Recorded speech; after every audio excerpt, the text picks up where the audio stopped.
Great. Well, can you start off by introducing yourself to our site visitors at Pop Culture Madness? My name is Shuli Egar. I am a reporter for Howard 100 News, Sirius XM Satellite Radio, Howard Stern channels, and stand-up comedian, also half man, half amazing. So I hear that it's rumored you're one of the busiest men there on Sirius. So how do you keep everything together? Well, I'm 1/8 Jamaican, so I can juggle quite a few jobs, luckily. No, you know what? Listen, I was a listener and a super fan of Howard for many years. One thing my brain retained knowledge for was the Stern Show and various uses for marijuana. And so I ended up getting an opportunity to work with them at Sirius, and a 1 week audition ended up to be another week and another week, and I ended up staying a whole year, and then I got signed to work for the channels, and I'm like living every fan's dream of loving something so much and then getting to be a part of it. So that's kind of like my story, and I get to do stand-up and tour across the country now, and I'll be doing stand-up today here at 4:30 at the Frantic Stage, right before Jimmy Brewer, and I get to work with guys like Brewer. I mean, these are all people that 8-9 years ago, while I was still doing stand-up, I was just I was watching these guys, and now I'm performing with them and earning their respect, and it's awesome, loving it, living the dream, as they say.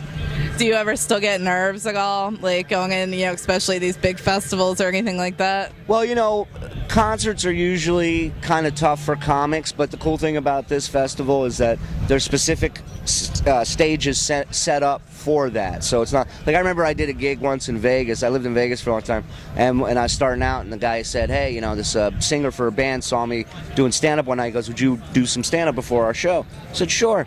So, the promoter comes out and he's like, "You guys ready to rock? Yeah! You ready to go nuts? Yeah! All right, but first, let's bring out this comedian." And it was like the worst introduction ever, a 10-foot hole.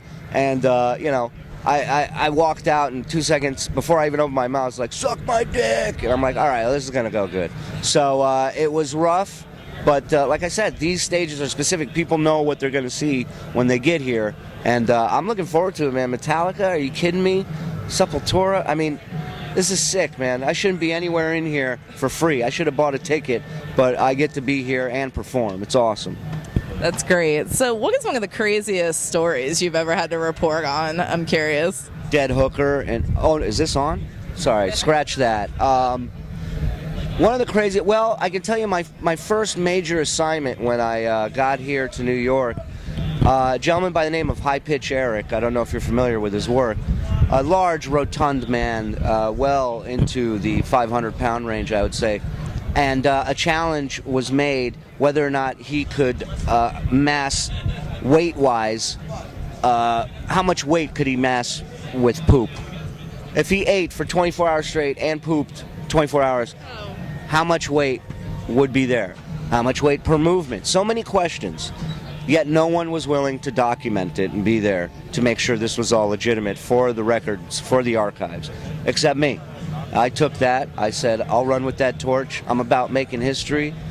Dan Rather wasn't Dan Rather till he was reporting on the Kennedy assassination.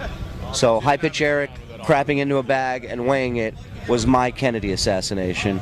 And most likely, I'd say the number 2 craziest story. The number 1 craziest story was that the second time around with another competitor, Joey Boots. So there was the Craptacular 1 and Craptacular 2. Epic experiences I will never forget. So what is your take on Orion Music and More so far? I mean, I've been gigging since Thursday. We do this tour called the Ronnie Munn Block Party, and it's hosted by a guy named Ronnie Munn. He's Howard Stern's driver and bodyguard, and he's an old perverted guy, and he's not an MC, he's not a host, he's not a comic. So who better to host an MC, a comedy show, than a guy who's none of those things? Oh, why not? And it's a lot of fun. Some of the guys from the show are on there with us, and some great comedians, John Toll, Mad Dog Mattern, myself.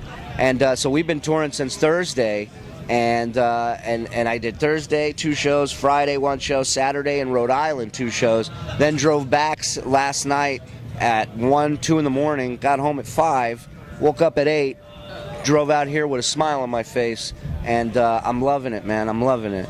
You know, it's just so cool. With the exception of the two guys with the guitars and no drums. Other than that, I think it's awesome. So who are you most looking forward to seeing tonight at Orion? I mean, Metallica without a doubt, but Sepultura is one of those bands that I'm crazy about, man, and I've loved them for a long, long time. So, and I've never had the privilege of seeing them live, and you know, I can't wait to see them. It's just gonna be an awesome night, man. You can't go wrong here. Oh, no doubt. So what do you think it is about heavy metal music and comedy that seems to be going hand in hand? Because you know what, comics are very much like rock stars. You know, we usually do a lot of damage to ourselves. You know, we have issues. We have issues with excess and when to say no. Some of us can't say no. There's a lot of similarities in the damage, you know. I always say, a comic is kind of like a blues singer, except we don't know how to play the instruments, you know. We have pain and hurt and sorrow just like everybody else and issues. We just get it out by telling jokes, and some of the funniest stuff comics can say are the real stuff, you know, stuff that they're living, that they've lived.